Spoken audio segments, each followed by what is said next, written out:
we just get. Okay, I'll share my screen.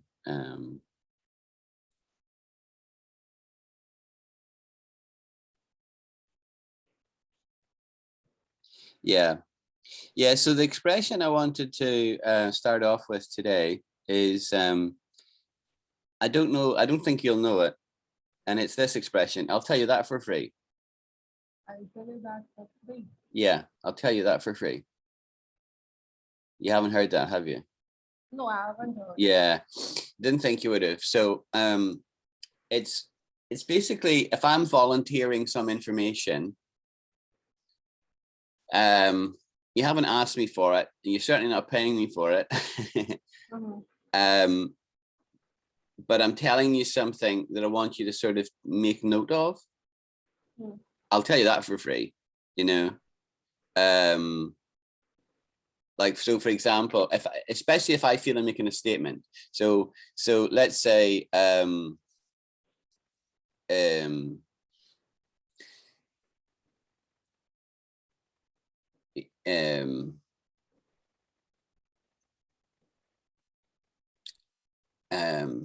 let's say I make a statement about the war, right, in Ukraine, and say, you know, this will actually be disastrous for Russia.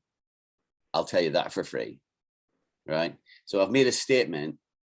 I know I'm adding on. I'll tell you that for free, and you know, so it doesn't. It's kind of meaningless, except for the fact that it's like a verbal underline. You know, I've said something. Now I want you to pay attention to what I've just said. So I'll tell you that for free.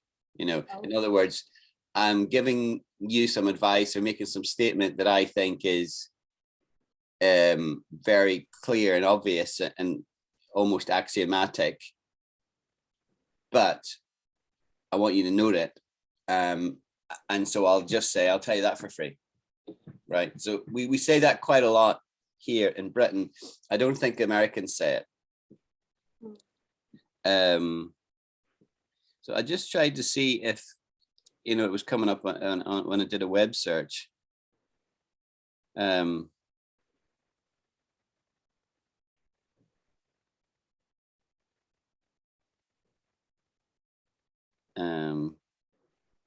I'll tell you that for free. What is that? What this is coming up here.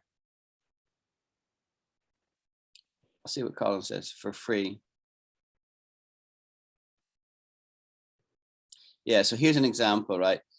I'll tell you one thing for free. I can't stand him. So here you're putting it before your statement. The statement is, I can't stand him. You know what I can't stand him means? Yeah. I can't tolerate him. He's very annoying or something. Yeah, exactly. I really hate that person. So see that guy Sid, I really can't stand him. Yeah. oh, sorry. Hi Sid, how you doing? I'm doing good. How are you, sir? Thank you for asking. Yeah. I'm good, thanks. I did have COVID, but I'm recovered now. So yeah. It really hit me like a truck, like it was knocked down by a truck. But I'm recovered fine now. Yeah. Okay, I hope you recovered to the fullest. So. Yeah. So I'm actually just on the very first thing I'm teaching Angeli this morning. So it's good you could join. And it's this expression, I'll tell you that for free, right? If I say I'm going to tell you something for free, I can prepend it to what I'm going to say, or I can append it afterwards, right? You know, it's a beautiful day. I'll tell you that for free, right? I'm just emphasizing what I've said. What did I say? It's a beautiful day. I'll tell you that for free. I'm kind of just emphasizing it. That's all I'm doing. I'll tell you that for free, right?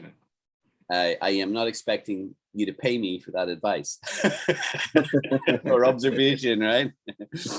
And then the example I was just on when your screen popped up was this. I'll tell you one thing for free, which is a slight variation in that. I can't stand them. So to can't stand somebody means you really hate them, hate their guts, right? Yes, and I'll tell you one thing for free. So in other words, I really want to emphasize that. Yeah, is the idea. Make sense? So it can't be like a generic one, but it should be something very personal when you say that one thing for free. It's not necessarily personal. It's like, I'll tell you one thing for free. I really hate my job, right? No. Nothing to do with persons there. And it can be in any sphere whatsoever. I'll tell you one thing for free. I love swimming, you know? I mentioned the war there. You know, I really hate this constant news about the war. It's really awful, you know. It's really, really, really tragic. I'll tell you that for free, you know. So I'm just sort of emphasizing what I've just said. Simple as that. Do you remember we watched we were all together as a family last night. We watched this movie called The Rescue. Have you heard of it? The Rescue. No. Do you remember the boys in the soccer team in Thailand about 3 or 4 years ago that got stuck in a tunnel in a cave? Do you remember that? It was all over the news. No? No, sir.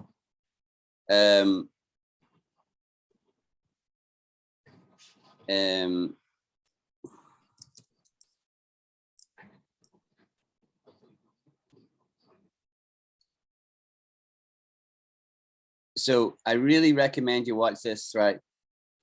Figure, I don't know how you watched it in India. Look at the IMDb rating, 8.3 out of 10, right? We watched it last night. It's on, we accessed it through Disney Plus. It's absolutely amazing, right? It's amazing. So it's about the recovery of these boys. There was a little soccer team, about 15 of them. I didn't actually want to play that. And they went down a mine, like a cave. They're in the cave complex. They used to play there regularly. They used to take torchlights with them, go down. And anyway, a big rainstorm came and the cave filled with water. And they were stuck in there. And like they were in there for 3 weeks, right? It's an incredible story. And guys from there was countries all around the world offering help. Americans, the American SEALs, the Thai Navy SEALs, and so on. But there was a couple of British guys who are the best cave divers in the world. Cave diving is a very specialist thing. You know, you need specialist equipment. You need to know what you're doing. And the story is about how these guys went and basically led the rescue. I mean, brilliant movie, worth watching. Okay. Yeah, Okay. really, really good. Really, really good. It's a documentary. It's a documentary, yeah. Yeah, it's a documentary. It's a dramatized documentary a little bit, you know. Okay. Really, really good. So I'll tell you that for free. So that's a classic example of that. Okay. All right, we'll move on. So I've taught you one thing. There you go. Right, the next thing is an expression. I don't know if you'll know this one or not. Off the top of my head. Yeah, exactly. I have heard this one.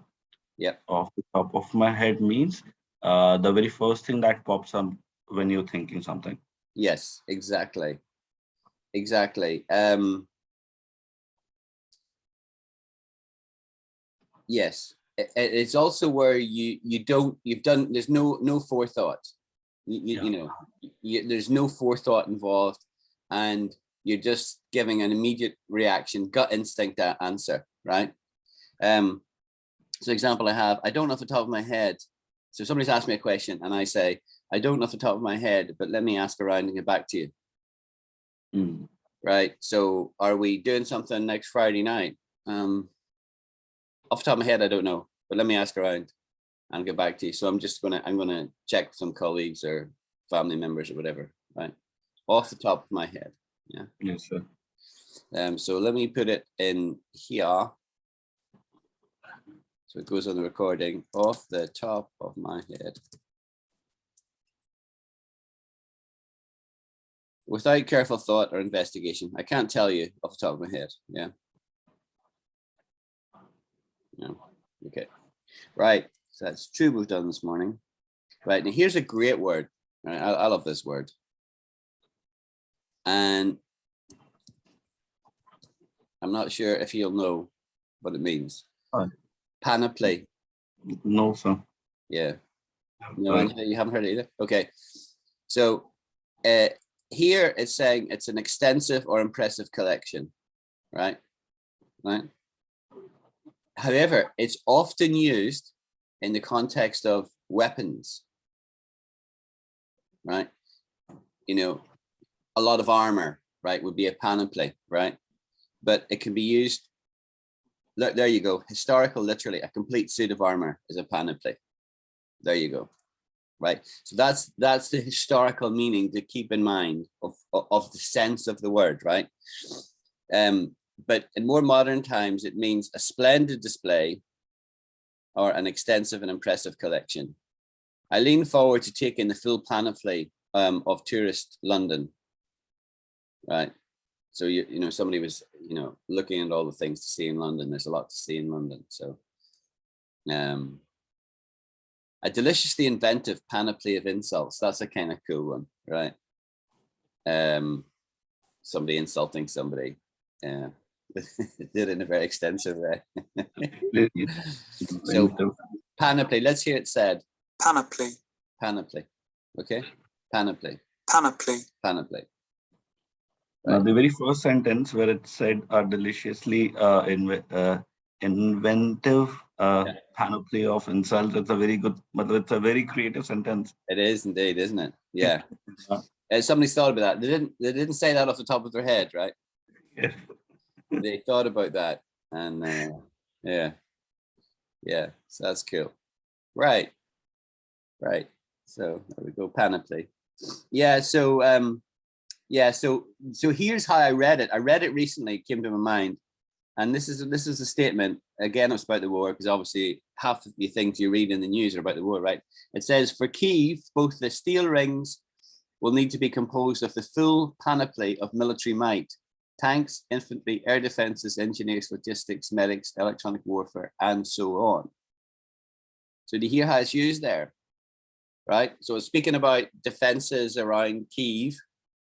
And it says steel, they're going to build steel rings around it, not real steels, but you know, they're likening the surrounding protection as steel rings will be composed as the full panoply of military might, by which they mean tanks, infantry, air defense, blah blah blah, right? So you see how they're using it in the very historical sense of the word there. Do you see that? Yes, sir. Like a full suite of armor, but they're not speaking about a knight in armor. Yes, sir. They're speaking of, so that's using it very, very, very well. So I was reading that made me think, okay, I'll add that to my list of things to teach the class. Okay, panoply. Good word. Yes.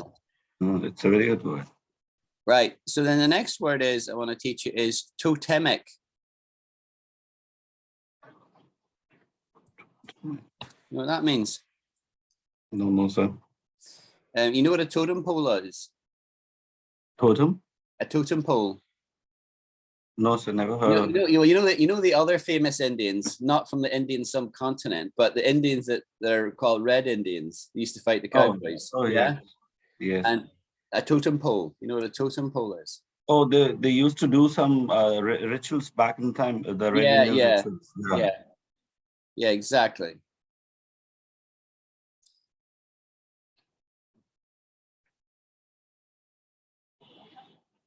Let's look for images. Right, there's a totem pole. Yeah. Okay. Yes. And so it had, I don't understand fully the significance of it, but it's kind of like their worship or something like that, right? Mm. They dance around the totem pole, right? And it's got different things, you know, different animals. It looks like a beaver, an eagle, a frog, a hawk, and so on. Okay, so that's what a totem pole is. Now, so what I wanted to teach you then was to say totemic, right? Totemic, because it comes from that, right?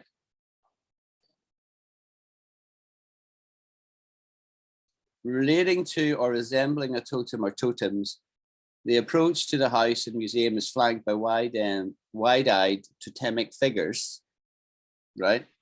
So this is using the word in the normal sense, right? In the physical sense, right? Yes, sir. Right. But that's not how I want you to learn it. I want you to learn the metaphorical meaning, right? Regarded as being symbolic or representative of a particular quality or concept, the totemic image of Bogart represents an immutably powerful mystique. So here it's talking about an image of Humphrey Bogart, right? The actor, right? It'll be that famous one with a hat and he's got a cigarette in his mouth. I don't know if you know that image. But it's describing it as a totemic image, right? And so describing it as totemic is describing it's saying it stands out. That's what it means. It's standing out, right? Totemic.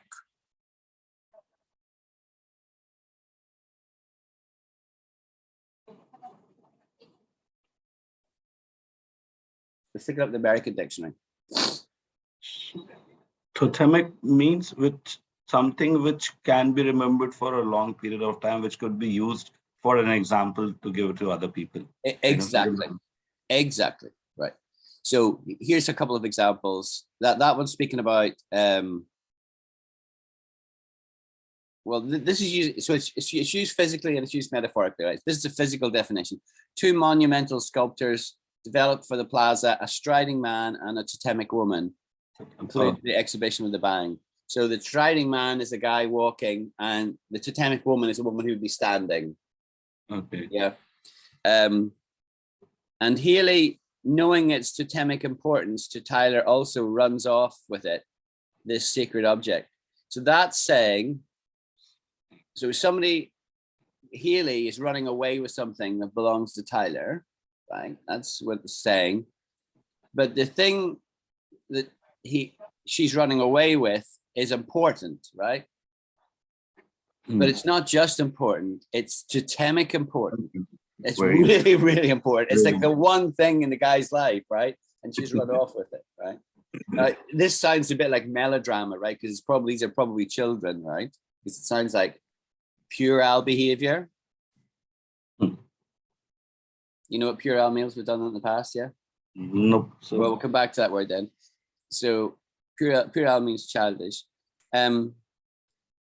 So it's basically saying that's a really important thing, right? It's supreme importance. It's standing out. It stands above all, right? You know, if you're somewhere and there's a totem pole, you can't really see anything. Your eye is drawn to that one thing.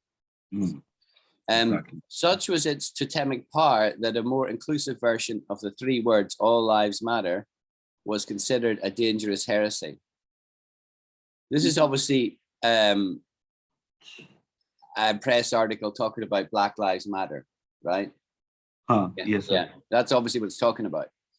And so somebody said, well, maybe it should be all lives matter. It's not just Black Lives Matter, right? So somebody has said that, right? And then commenting on that, somebody has said, such was its totemic power that a more inclusive version of the three words "all lives matter" was considered a dangerous heresy. So in other words, somebody has said, why don't we say all lives matter, right? Right now, you can see the point there.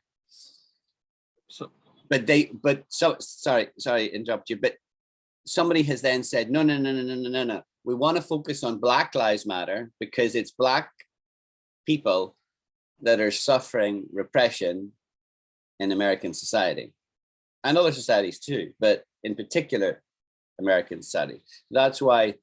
So in order to describe that situation, somebody has talked about its totemic power. That is the totemic power of the statement, Black Lives Matter. Make sense? yes, sir. Exactly. Were you going to interrupt me there or ask a question? Yes, I just wanted to ask you the meaning of this. What was considered a dangerous hearsay? So what does this mean? Considering something dangerous hearsay, what does that mean exactly in normal words? Like in easy words, I'd say. Yeah, that's fine. So so there's three things there we'll talk about. Let me talk about something easier first, then I'll answer this question, right? So I used the word puerile a minute ago, right? Yes, sir. Yes, sir. And puerile means childish, simple as that, childish. So stop being so puerile, right? I'm telling you, don't be such a child. You know, act your age, grow up, right? Don't be so puerile. It's got nothing to do with purity, like you might think. Okay. Right? So puerile is childish, right? So how does it spell? Yeah, okay. Well, let me explain this before I change the screen, right? Yes, sir. No, what I can do is I can just create a new thing. Puerile is spelled like this. Oh, puerile. Yeah, puerile. Puerile. Puerile. Childish, silly, and immature. A puerile argument. That's such a puerile argument, Sid. I expect something more sophisticated from somebody, a man of your stature. Right. So till this time, I was thinking puerile was. I have heard this word. So the thing is that till this time, I knew that this meant something tiny, something of less importance. Puerile. Yeah. Yeah, no, it's childish. The idea it's always got to do with children. Childish behavior, but it's usually applied to adults. It's when an adult exhibits childish behavior. Right? And actually I'll give you there's a very famous quote from the Bible people quote a lot in this regard. It doesn't use the word childish, but it doesn't use the word puerile, but it's the same meaning. It says, when I was a child. There you go. This is a very, very famous quote from the Bible. We'll look at it in the King James Version, which is the very traditional, old-fashioned 1611 version of the Bible. When I was a child, I spoke as a child, I understood as a child, I thought as a child. But when I became a man, I put away childish things. See that? That's a really nice quote, 1 Corinthians 13, right? So, and people shorten that sometimes. When I was a child, I spoke as a child. You know, they just say that, or they go, when I was a child, ... So Paul is talking about, the writer is a guy called Paul. He was an apostle, so he was growing up. So he's just making reference to, there's certain things that are consigned to childhood, and there's other things that are in adulthood. Yeah, make sense? Yes, sir. So right, so we understand puerile now. Now coming back to heresy. Heresy also comes from religion in a sense, right? If somebody teaches something that is regarded as unorthodox,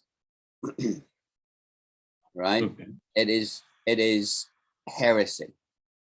It's called heresy, right? So if you said something about God, say, that was denigrating God, you know, like the ultimate heresy is to say that there is no God, right? That's the ultimate heresy, right? To be an atheist, right? That would be the ultimate heresy.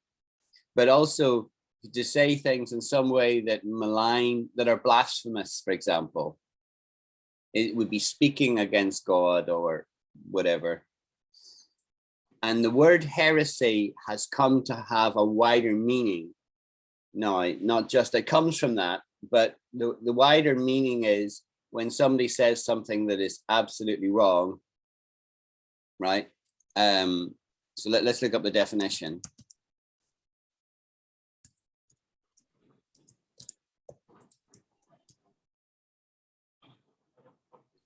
Belief or opinion contrary to orthodox religious, especially Christian doctrine. Huss was burned for his heresy. So there was somebody burned for a stake, right? Because people so disagreed with him. They thought, you know, he deserved to be burned, right? Opinion, profoundly at odds with what is generally accepted. So this is the more general meaning I was saying, okay? So it comes from the religious sphere, the word heresy. Yeah. But this is how it's used more generally, right? The heresy of being uncommitted to the right political dogma, right? In other words, somebody's saying you need to commit to your politics, if you know what I mean. You can't just be laissez-faire when it comes to your politics, right? You need to commit. Right? You can't be what? At the end, what you said? Lazy? Laissez-faire. Laissez-faire. Yeah. What does that mean? Okay. Laissez-faire is French, right? But it's used in English, right? Let's hear how it sounds. Laissez-faire. Laissez-faire, laissez-faire, right? This means a policy of leaving things to take their own course without interfering. A laissez-faire attitude to life. Like somebody, the epitome, here's another really good word, epitome of someone who is laissez-faire says, I don't care. I don't care. I don't give a stuff, right? Right? They don't have a strong view on things. That person is laissez-faire. Okay, exactly. Now you see, so the French have a great word for this, and the English don't. So the English say, "Well, we'll just take the French word. We don't create a new word. We just use the French word, like we use Latin or Greek or whatever. You know, we use some Hindu words as well, like pukka. That's an Indian word, right? A Hindu word, isn't it? Pukka. How do you spell it, sir? You should be teaching me this one, man. Pukka. Oh, pukka. Pukka is like certain. Yeah, genuine. The more expensive brands are pukka natural mineral waters. In Britain, we say excellent, right? That shirt, see that shirt you've got on today? That's pukka, right? So what we mean in England is it's really smart, it's really excellent. That's really a pukka suit you've got on. Yeah, that's a great word to know. Yeah, yeah. Really. So, but what I didn't know, which erudite taught me, was that it's an Indian word. I didn't know that. It came from, is it Sanskrit or is it Hindi? I don't know. You tell me. So it's Hindi. So we pronounce it as pukka. P-A-K-K-A. So in English, it's written as P-U-K-K-A. Pukka. Yeah, pukka. That's pronounced. Yeah. Pukka. Well, there you go. So that was a little bit of cultural exchange there, right? We learned from each other. It's good. Right. Okay, so we were on laissez-faire. Have we got laissez-faire? Yeah. Right. So if you think of it like a river that just sort of meanders and goes its own way, it doesn't sort of like, you know, it's not a canal. Canal goes straight. The river sort of meanders, right? That is like what life is like for some people, right? They just don't really care, right? The other word I used there was epitome. Do you know that word? Yeah, it's a symptom. I mean, like we say that epitome of beauty or something. Someone who is so beautiful. Yeah, it's a good example. Think of it like good example, right? A person or thing that is a perfect example of a particular quality or type. She looked the epitome of elegance and good taste. The epitome. Okay. Yeah. I haven't seen it used like that before. A summary. Can you give me an epitome of the argument, please? You know, I haven't heard it used like that. That's interesting. I learned something myself. Every day's a school day.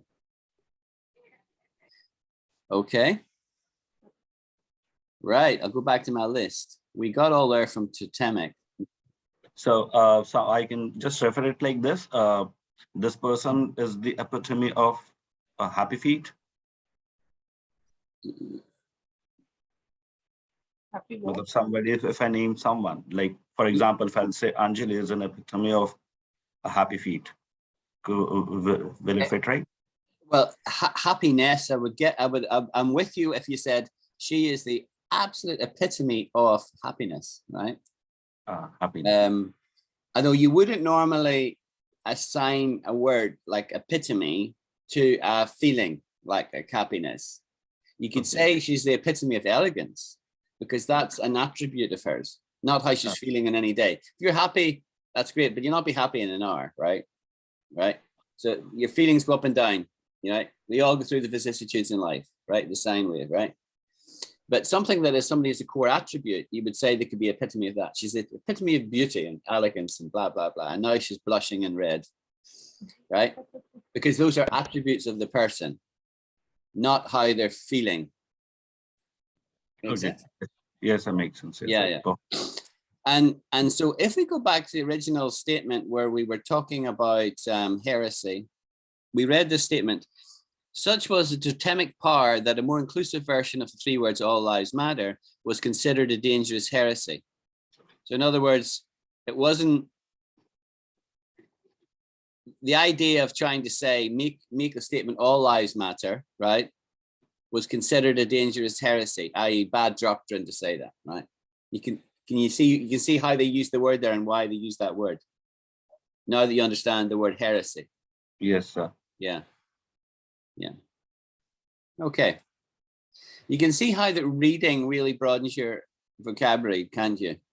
Yes, sir, exactly. You know, you need to read like modern things like newspapers, right? Especially proper, not tabloid newspapers.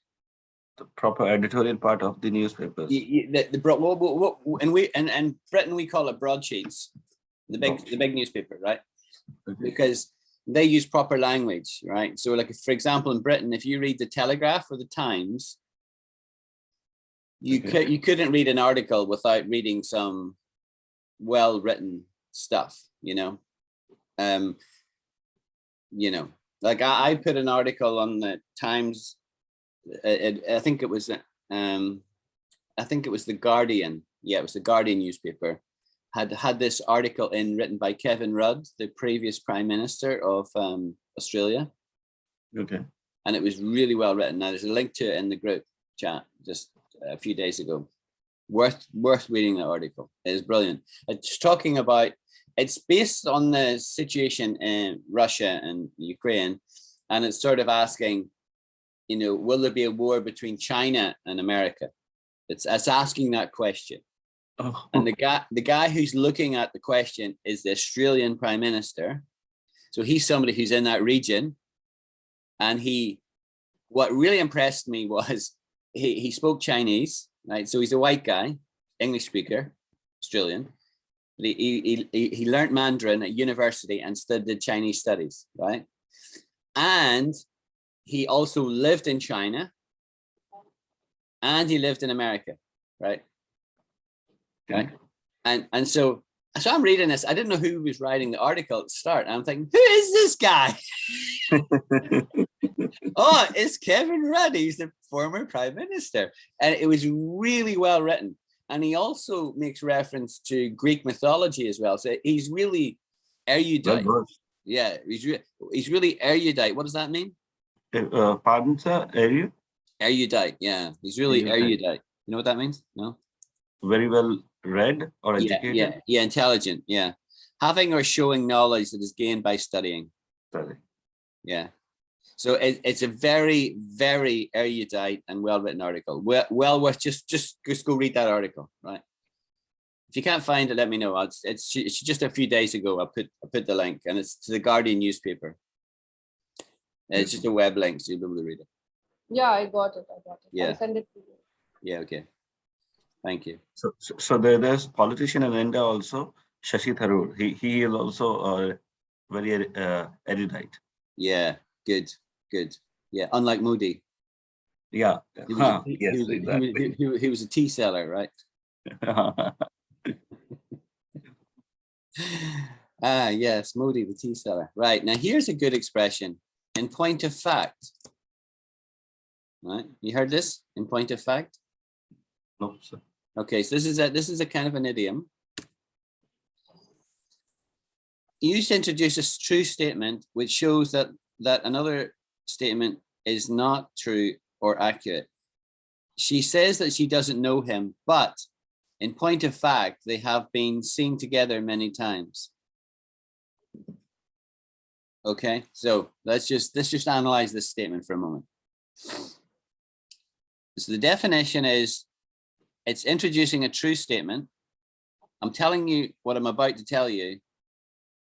A bit like I said earlier, you know, I'll tell you that for free, right? I'm prefacing what I'm going to say, or I can append this as well to tell you something. I'm just giving you some free advice, right? But if you preface or put as an append in point of fact, you're saying that this thing that I'm about to say, the statement, is true. It's a fact. You can't argue with it. This is just a fact, right? And so here is somebody, and she says, I don't know him, right? So somebody says, you know, what's your relationship between you and you see? And she says, she says she doesn't know him, right? Okay. But In point of fact, they have been seen together many times. And so if they've been seen together many times, then that can't be coincidental. They must know each other. Right. So you see how you see how a point of fact is used there. Yes, sir. Point of fact. So in point of fact, English is a really fascinating language. But I'm sure Hindi is too, and I'd like to learn that. But then you'd say, well, why don't you learn Sanskrit as well? Well, why not? Because then I could read the Gita, not in translation. Actually, in Sanskrit, there are so many words in English which has been taken from Sanskrit, like mother. Yeah. Mother is basically matre in Sanskrit. So Right. Sanskrit is also a very fascinating language. Yeah, yeah. Memsab. Oh. Yeah. Did he So- say Memsab or what? Yeah. Did he say Memsab? Okay. Memsab. I was poking fun. You can Pun criticize. intended. You can criticize me for my puerile behavior. We just love it, sir. Okay. Right.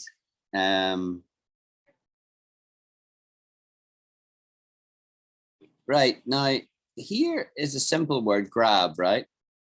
Sir, I have a question, sir. Just one question. Go ahead. So in the word that you used in point of fact. Can you hear me? In point of fact. So is it similar to as a matter of fact? Yes. Yes. It's exactly the same as that. It's a different way of saying the same thing. Okay. It's exactly the same as a matter of fact, right? And also people also then even short that they say actually. Actually. Yes. Sir. It's kind of the same sort of idea. It's not adding any real value, you know. Actually, it's a nice day today. Now I could just say it's a nice day today. But if I say actually it's a nice day today, well, what value is that, right? It's completely redundant. Yes. But people say it. People say it. You know, like Alison's grandmother used to say it all the time. Actually, you know, and it just becomes, you know, something for people to imitate, you know. Yes, exactly. Okay. Now, the next word I wanted to teach you was grab. I've said as a noun. Grab. Now.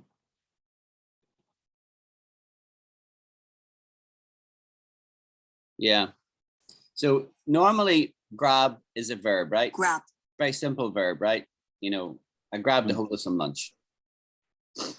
Right? Yes. And it means to grasp or seize suddenly and roughly. She grabbed him by the shirt's collar. Yeah. Okay. Informal, attract the attention of, make an impression on. How does that grab you? Right? How does that grab you? Right? You know. Okay. Yeah. So that's a good, you know, it's a good expression to know. Grab you. But the one that I wanted you to note here was grab used as a noun. Okay. And it means a quick, sudden clutch or attempt to seize. He made a grab at the pistol, right? He made a grab at the pistol.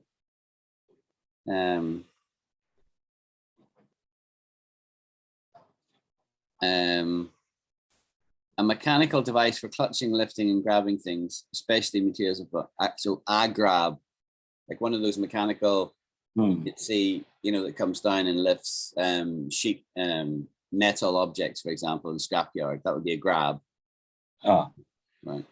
I can't remember like those, big JCB machines. Yeah, exactly.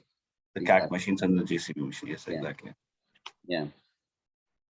So I can't remember the statement I read where it was like that that made me think I would teach you that. Sometimes I actually, I'm doing this more and more. I'm actually writing out the quote that I read it in, just so I can show you a real life example of it. Okay, so here is a very simple expression. I want you to know it. Okay, fair enough. You know that? Okay, fair enough. Yeah. Yeah, you are like almost backing up someone else's point. Yeah, exactly. You got it. You use fair enough when you want to say that a statement, decision, or action seems reasonable to a certain extent, but that perhaps there's more to be said or done. Interesting. If you don't like it, fair enough. But that's hardly justification to attack the whole thing. Fair enough, you didn't have a perfectly happy childhood, but your childhood is over now. Right? So, yeah. Fair enough. So it's kind of like saying, what you're saying is reasonable, but there's more to be said. That's, yeah.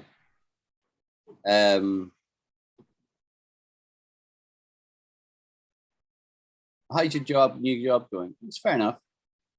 You're not telling me everything, but overall, it's all right.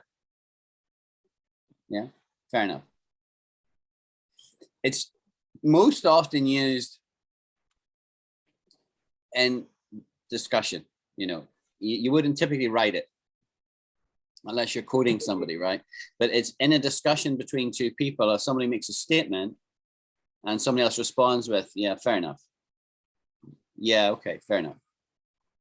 Yeah, so I'm accepting what you're saying. Yeah, fair enough, you make a good point, yeah. Okay, okay, so we'll move on, next word. We'll go for a couple more minutes, right? What does this word mean? Dock. Dock is somewhere where the ships unload. Correct. But what does dock mean? There's a different use of the word I'm going to teach you, okay? So what does it mean, dock, as a verb? Okay, so dock means putting something into the, right, like you dock your phones and you dock your speakers onto the charging, like, you know. That's true, that's true. And it's copying the ship coming to harbor analogy, really. You know, it's coming in and getting attached. When you dock a ship, it comes in, it gets attached to the pier. Yes, sir. So that's like you dock your phone, you're doing sense, it gets attached to your computer or attached to the power supply, right? It's using the same thing. But there's another definition yet, right? Which is what I want to teach you. Let's see if we can find it in the dictionary.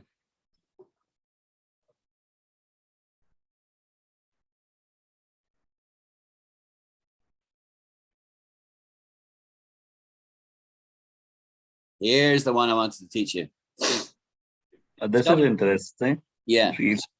Subject to a deduction, to dock someone's wages. Have you ever heard of that? No. Yeah, yeah. So you need to, your manager has the power to dock your salary. You know, you're gonna give you you're gonna earn 1,000 rupees less this month for bad behavior. Yeah. Dock, right? To penalize, deprive of a benefit your ordinary due, especially by a fine or deduction of wages. Docked him for tardiness. So the student kept being late. So his manager, as a punishment, decided to dock his salary by 1,000 rupees. Not a huge amount of money, but it really annoyed him. So the sentence you said, it's true for someone but me in here.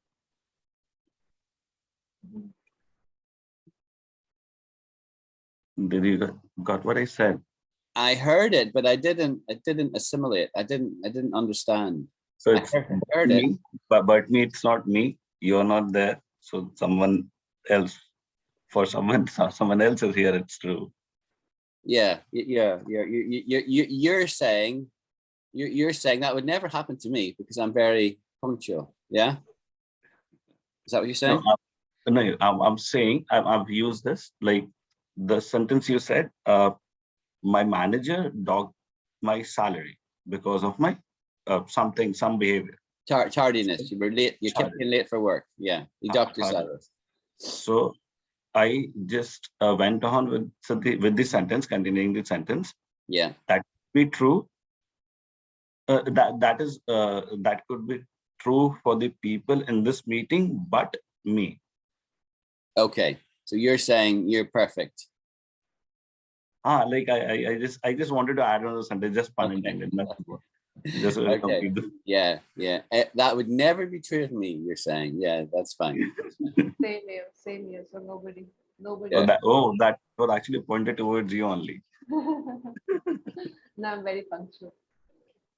Okay. Well, okay. So when we now know that word dock. Yes. Okay. Yes, sir. It's a good word to know now. Yeah. 3 different meanings. Yeah. Right. Here's a good word.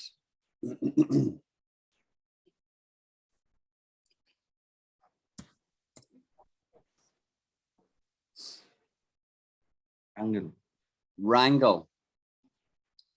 I'm not putting the E there. If I spell it with the E, the definition pops up. So I want to ask you first, do you know it? The word wrangle.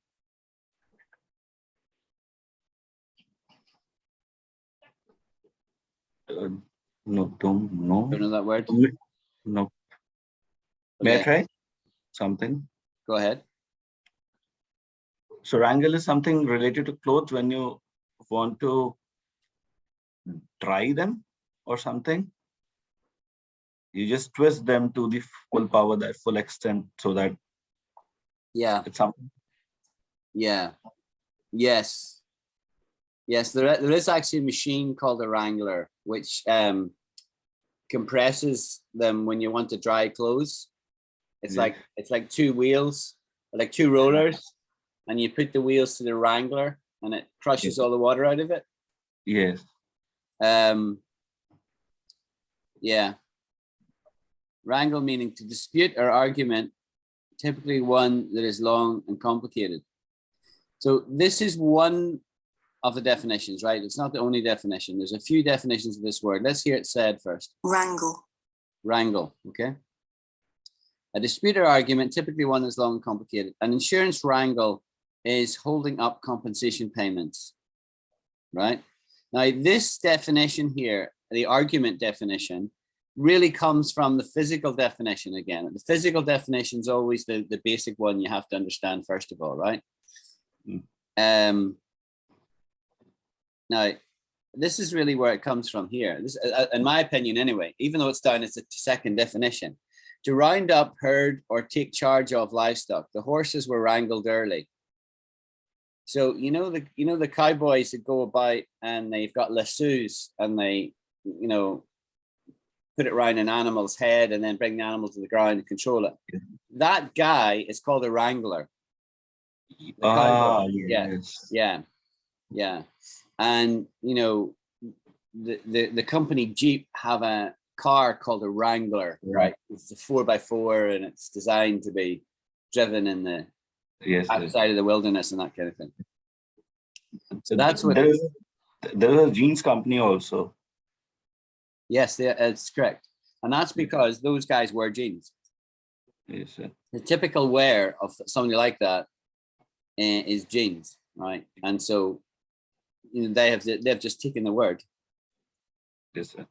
Wrangler, right now. So then, because it's quite a tough thing to do, it's very physical, grabbing an animal and forcing it to the ground and all. You really need to know what you're doing to be able to do that, right? It's then taken and used in intellectual pursuits, right? Say in a complicated argument. Yeah. Okay. A long and complicated argument, right? Is the wrangle, right? So it can be used as a noun, it can be used as a verb, right? To wrangle, or an insurance wrangle. It's being used there, as an appellation on the actual discussions. It's a wrangle, right? It's really complicated. Right, now,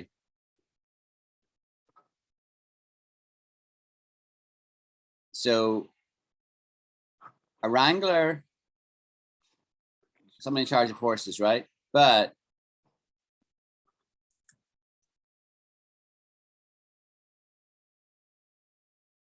where do you see this definition, right? At the University of Cambridge in England, a wrangler is a student who gains first-class honours in the final year of the university's degree in mathematics. The highest scoring student is the senior wrangler. The second highest is the second wrangler, and so on. At the other end of the scale, a person who achieves the lowest exam marks and still earns a third-class honours degree is known as the wooden spoon. So there you go. So if you are the senior wrangler in Cambridge, you are really smart, right? Like to be, Cambridge is like the top of the top universities in the UK. Mathematics is one of the most complicated subjects. And so to be a wrangler means you got a first class honors in mathematics. To be the senior wrangler means you were number one, right? And if you knew the list of people who were the senior wranglers, there'd be names that you would know, like really, really eminent mathematicians and stuff like that. So here's a name of some of them. There's a really lovely story, it's been made into a movie. It's a book as well, about an Indian guy who was a genius at mathematics. I think it's called The Man Who Knew Infinity. You seen it? No. You should look that up. It's such a great story.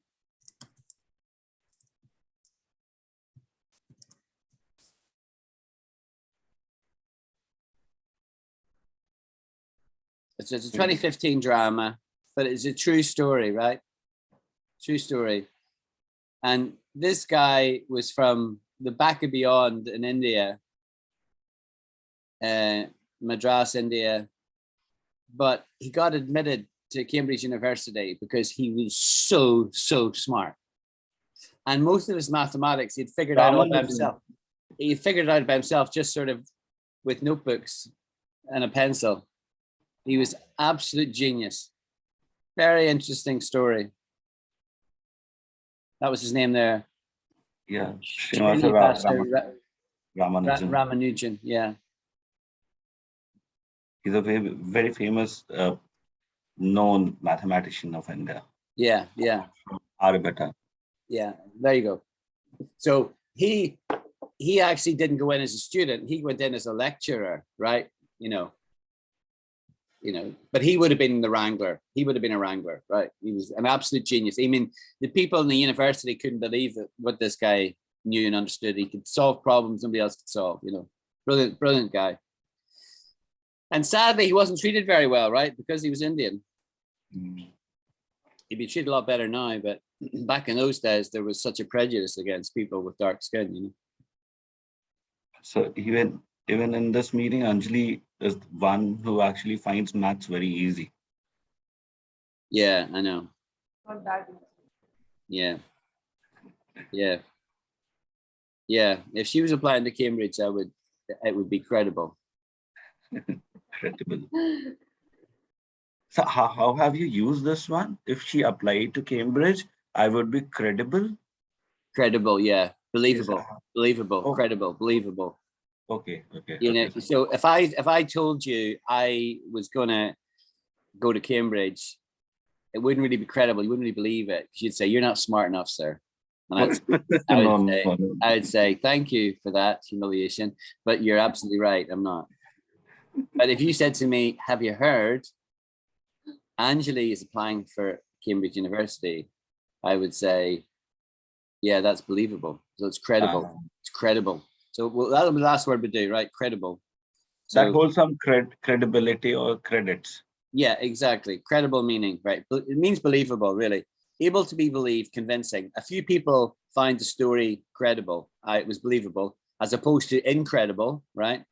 See, the strict meaning of incredible is it's not believable, right? That's incredible. It's not believable. But people change the meaning of incredible to say something is fantastic. Have you seen that movie? It's incredible. They don't mean it's not believable. They mean it's fantastic. It's something new that It's you very, never very have. good. Right. It's It's something the you same with the haven't. word fantastic. Fantastic has become to mean really, really, really good. It's fantastic. But fantastic actually comes from fantasy, i.e., it's not real. See how words change their meaning Yes, sir. in modern parlance? So fantastic, everyone knows what you mean, but you're using the word incorrectly. Because fantastic says it's a fantasy. It's not real. See, same with incredible. That's incredible, meaning that's really good. It's awesome. But the strict meaning of incredible is it's not believable. Right? But if you use the word credible without the in, credible, that's credible. I'm saying, and it is used this way regularly, that's believable. Yeah, I believe that. Okay. Able to be believed. Credible in a sentence.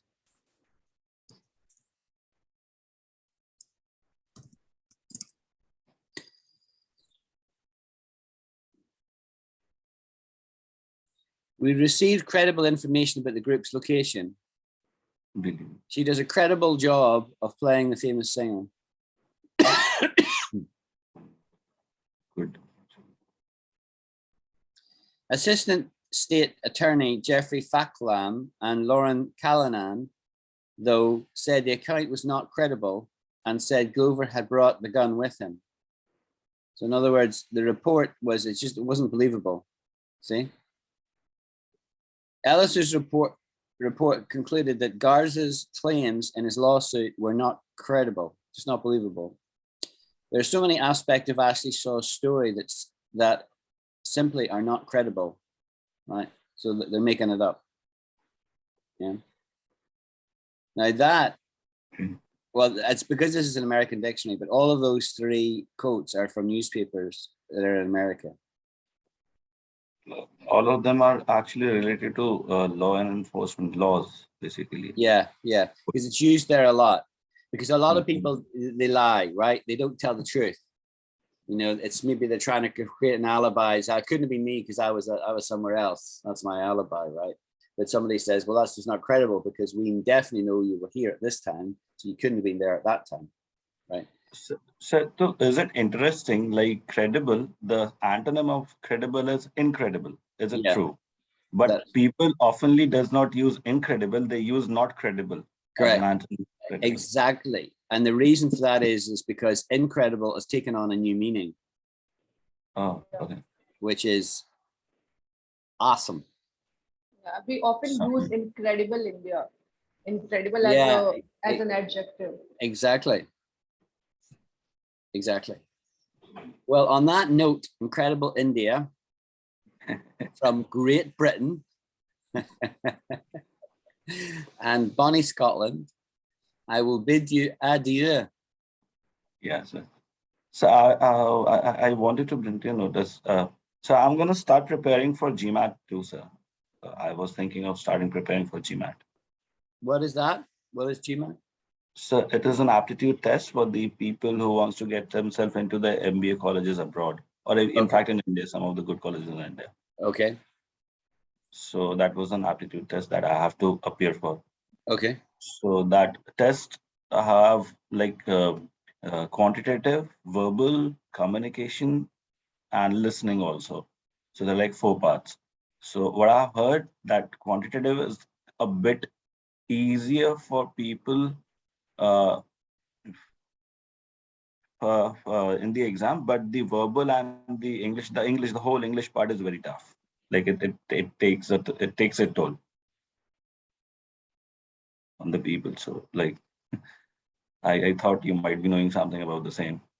Well, I haven't. No, no, I haven't. I don't know about that. But if I can help you in any way, I will. Let me know. If you've got some exam papers that are, you know, that you can look at, send them to me and I'll look at, and if you want, I'll do some verbal exams with you if you want practice, no problem. Yes. So they have suggested to use a lot of go through a book which consists of idioms and all, because that has been asked way too much into the exam. That's so that's my bread and butter, man. That's Yes. my bread and butter. I probably wrote the book, don't you know? I wrote the book. Yeah, you send me what you need, and we'll do it. We'll do it in class. We'll just do it in class because everyone will learn from that. Yes, sir. I'll keep sending you. I'll keep asking you the questions now. I'll be like more active under the group too. You will, you know, if you do the preparation right, you'll be able to nail it. You'll blow them away. Thank you, sir. Thank you for considering me this credible. Yeah, exactly. It's very credible. You just have to do the work, right? Be prepared. Do the work. Be prepared, and you'll kill it. You'll absolutely do it. No problem. I'm very faithful in you. Okay, guys. Well, have a nice, enjoyable rest of the day. My day is just getting going now. And I will see you guys maybe Thursday. If not, I don't know when you can next join class. All right. Actually, and you, sir, take care of yourself, sir, please. All right, then. Thank you. Thank you so much for your time. Take care, sir. Yes, Bye. You're welcome. Bye, guys. Bye, sir.